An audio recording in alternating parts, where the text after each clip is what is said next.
I now give the floor to a civil society speaker, Sajai Leon Ponsakul, who will read the testimony on behalf of a survivor from Myanmar who could not participate in person due to protection concerns. I'm here today to speak on behalf of those whose voices have been silenced by violence and fear. Sexual violence in Myanmar is not new. Rape has been used as a weapon of war to shame, humiliate, and exert control, especially against ethnic minority in Myanmar and the Rohingya. Since the coup in 2021, Myanmar has been torn apart by war, and rape has been systematically used as a weapon. What is new is the role of technology and AI in amplifying this violence. It is making it easier for perpetrators to harass, manipulate, and control women and LGBTQ people, even after they have fled the country. I want to share the story of the women I have met. Too many to count. These are ordinary women doing extraordinary things. They are students, daughters, mothers, teachers, beauty bloggers. They are the women who have dared to stand up for what is right in the time of war.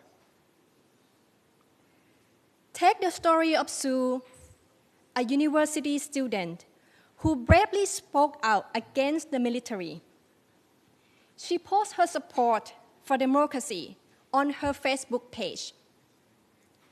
For her courage, she was targeted, not just physically, but digitally. When she was sexually assaulted by the militia, the attack was recorded on video as a form of blackmail. They took her phone and searched through all her photos. Sue was threatened and told that if she ever dared to speak out again against the military or speak out against the injustice, all this footage would be released online to the world, and it will be sent to her university and all her friends. They also used AI to create a deepfake photo of her. Yet, despite her silence, the video was released online on a Telegram channel, which has more than 100,000 subscribers, seeing all this image of her. She reported this incident to Telegram, but received no support, no action, no accountability. Imagine after the trauma of being raped, she had to live in constant fear of people would see these images. Imagine what it would mean for her friends, her families, her neighbors, her future co-workers to see that image, to see them in a way that nobody should ever have to be seen. This is the reality for Sue and countless others in Myanmar who are fighting for justice at the moment. But this is not just a story of despair. It is also a story of resilience, a story of hope.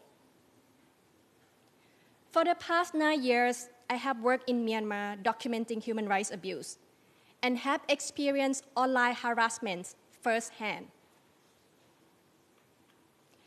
I struggled to find support. I couldn't find anywhere to turn. I thought my career would end and everything I have worked so hard for it. But that experience, probably the best experience in my life, had led me to join many others, to start an organization stopping an online harm. Since then, many women and men have joined me. We are united by a shared experience of enduring and overcoming online attacks. Together, we launched Online Ambulance, a service offering a lifeline for women facing online violence in conflict. This service provides a way for women to remove content online, provide psychosocial support, and legal aid to women that need it the most. The person I work so closely with had to flee Myanmar after facing threats. She continued to work abroad advocating for digital safety space and supporting survivors of online harm. She wishes she could be here today to share her story with all of you, and she already bought a jacket to come to New York because it's quite cold.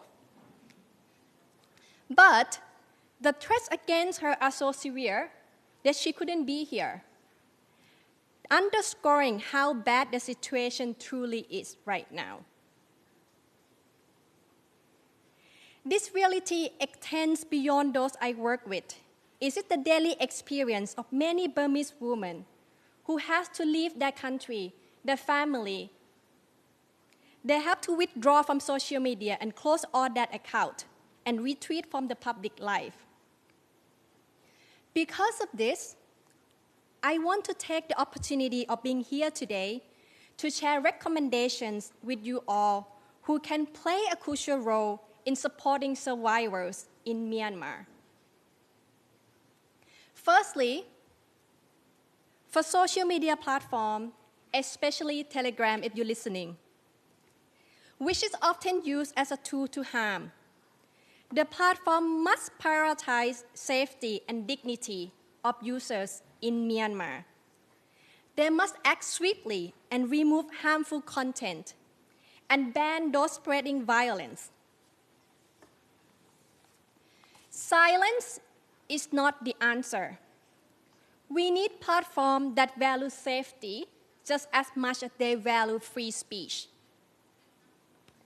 Local and international allies must work together to provide safe space, psychosocial support, and you need to recognize that online violence is also harmful, not as much as physical violence.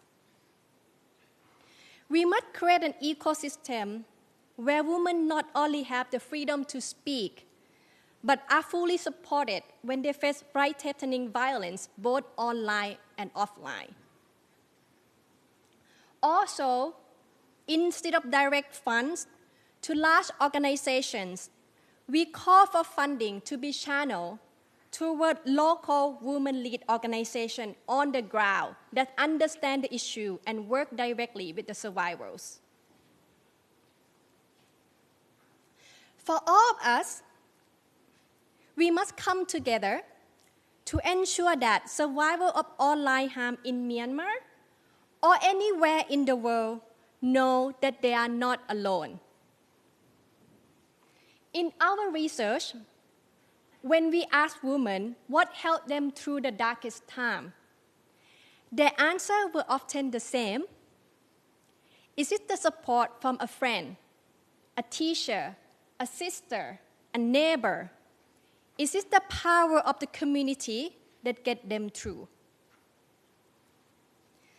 The survivors I have spoken to are like hummingbirds. Have you seen hummingbirds? They are always moving, always fighting. Even when the whole world seems against them, they find the strength to persist. We must be the wind at their backs, not the storm they battle. We must create a world where their voices are amplified, not silenced. A world where technology is used to empower, not to harass or not to harm. A world where no one, no matter where they are or what they have endured, has to live in fear. Thank you.